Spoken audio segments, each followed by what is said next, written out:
На предвеликденскиот петочки пазар во Штип, тезгите беа преплавени со купувачи на различни овошја и салати. Граѓаните велат дека цените варираат. За некои се прифатливи, а за други се уште се високи, зависно од примањата. Дел од производите, како крставиците, пиперките и патлиџаните, се нудат со попуст, што привлекува уште повеќе купувачи.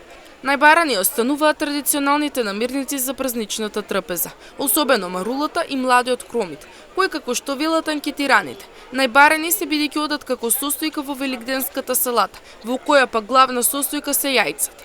Од се по нешто.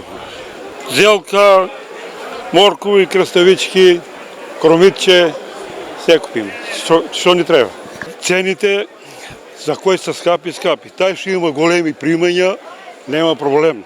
Тај што има мали примања, за него е скапо.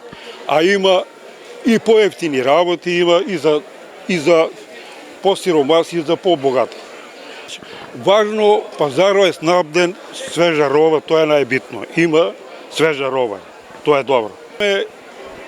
Пиперо е скапнат многу. Беше 180, 200, сега 250, таму 260.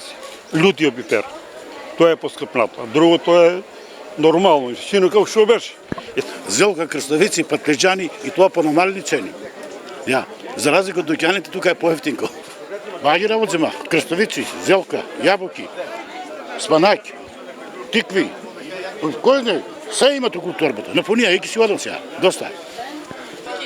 Не, правиме така убава салата, великденска. Каква? Јајце и марула. И кромитче младо. Па види. Попусто е тука негде сега 180, 130, 140 дана не е толку многу кој што се дума. Земјоделците се фалат и со нови производи, кои како што велат тие денеска ги наоѓаме секој петок изложени на пазарот во Штип. Цените се исти како од некој кажа, нема качено ништо. На цената се исти цени.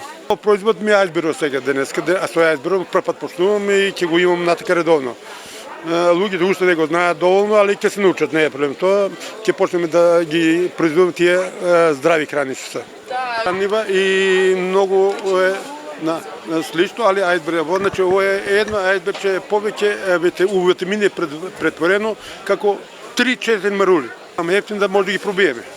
Која е цената на него? Јас давам 60 динара парче, иначе 300 динара килото е. А ја го давам парчето 60 динара за да го пробием. Днеска имаме попуст на крставицата, имаме попуст на пиперката, имаме попуст и кај патлиџано. Така, па беа 140, крставицата сега 120. Пиперо беше 250, 220. Имаме патлиџан кој беше 250, сега исто 220. Тезгата за пред Великден е вака најбарано портокалите, патлиџаните секако, крставицата секако, зелката секако.